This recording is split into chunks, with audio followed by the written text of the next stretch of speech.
Alright everybody, back here, this is the pole that I was kind of describing in my last video about that I had gotten, and I kind of wanted to go through. I haven't opened it yet. This is the reel that I got with it, and I can show you both of these. I can put a link to both of these also, just so y'all can see what I'm looking at. But this is the Revo.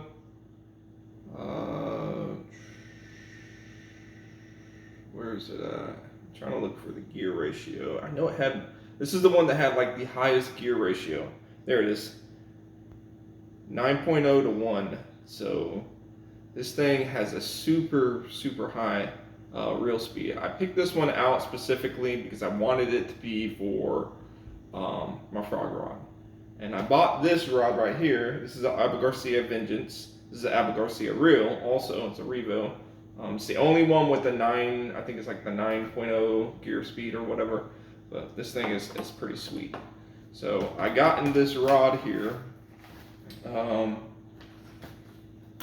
ordered it.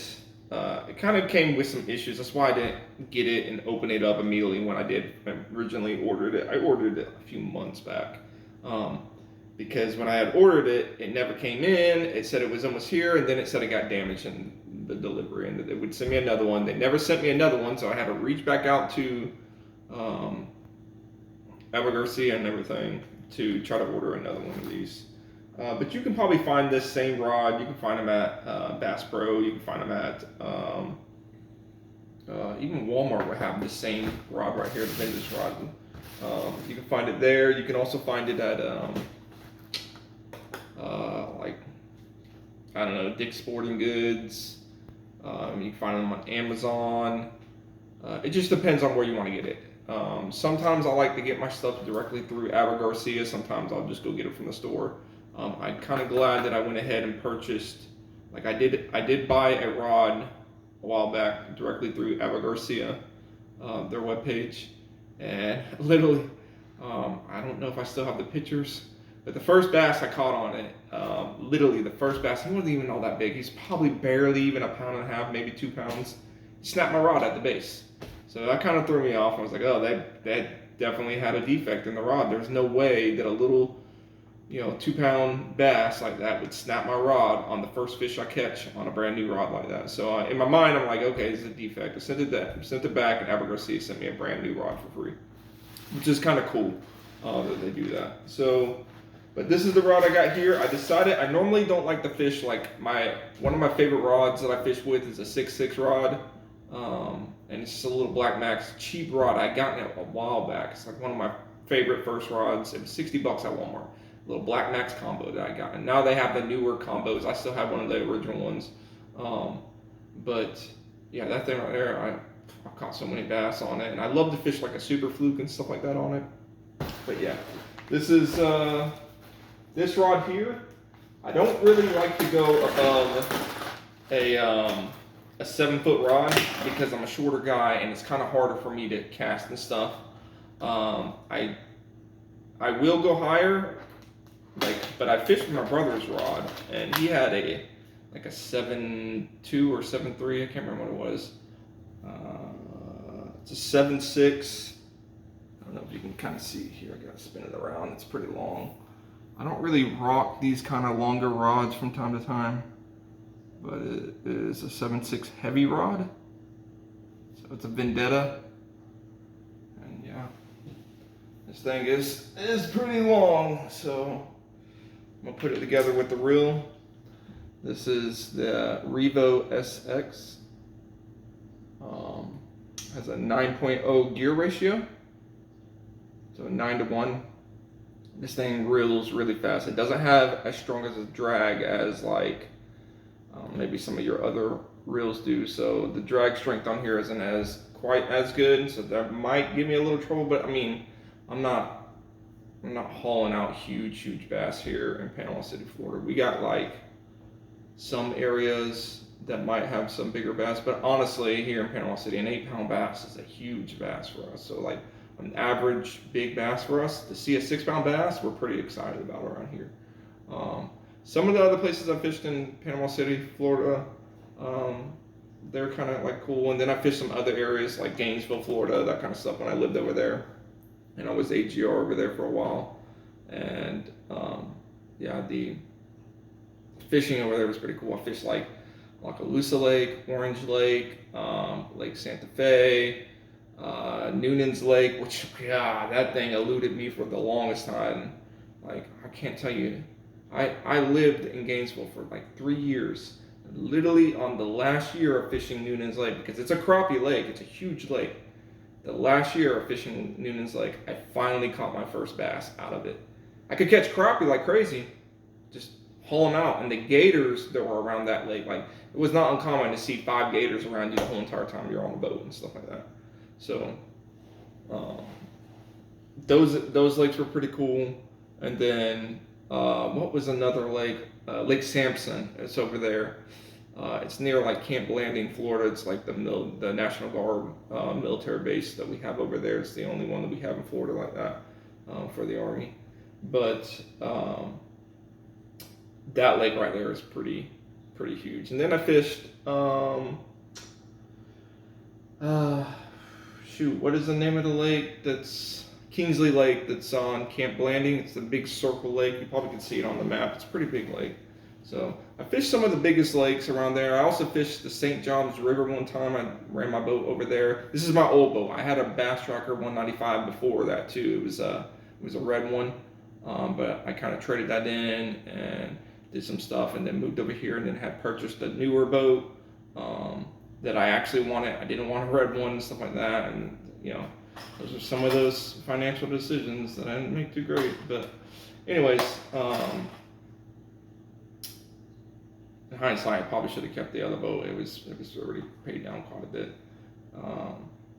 But yeah, I'm pleased with the boat that I do got now. I just kind of hope I can kind of hold on to it and keep it. I'd hate to lose it. It would kind of suck to lose it. Yeah, if you watch my previous videos, y'all, you would kind of see why. But I also picked up these H2OX lures. They were on cheap. I got them from Academy here in Panama City. They were on sale, so they were like in the little bin, but you can get them kind of cheaper at a time. So I was like, I'll pick up a pack and try them out. And then, yeah, that's the 50-pound braided that I'm running on this reel, this Revo SX. And you can kind of see the reel there. Let's see, you can kind of see the gear ratio right there too as well. But yeah, this thing looks sweet. So I'm gonna go ahead and put it on here, take off this stuff, and then I'm gonna try it out, eventually try it out. We're still in January, so to go fishing in the morning, it's not like it was like in August and stuff. August was a beautiful time to go fishing. It was nice and cool out every morning, but right now it's pretty cold. So I know in Florida it's not quite like snow cold, so at least I can fish compared to a lot of people probably up north are still they probably still winterize their boats right now. So there is a benefit to it. I'm gonna put this thing together. And then I started to go with, like, I can fish, most people will kind of complain about like they can only do like a right hand reel. I can do either or. So like if I'm fishing a super fluke, I'll fish a right hand reel. If I'm fishing a frog rod like this, I prefer a left hand, because the moment I pitch it out there and the moment the frog hits the water and let's say a bass comes up and get it, I want to be able to wrench it. I don't want him taking it. I don't want him taking it and running it down. Like, I'll give him a second. He can grab it. I give it a second for him to pull it in and get it in his mouth good, maybe like a second gulp or something.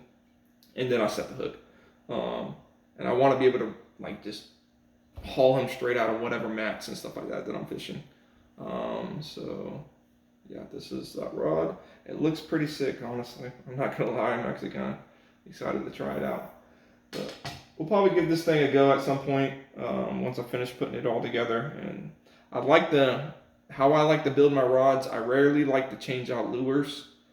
So I would literally buy a rod and reel and line to work with just one specific lure. That's how I like to do it. I know some people will swap things up, but I like to build my combos like that. Like sometimes I like a more flex inside the rod, depending on what lures I'm fishing. Since I'm fishing this is a heavy rod, right?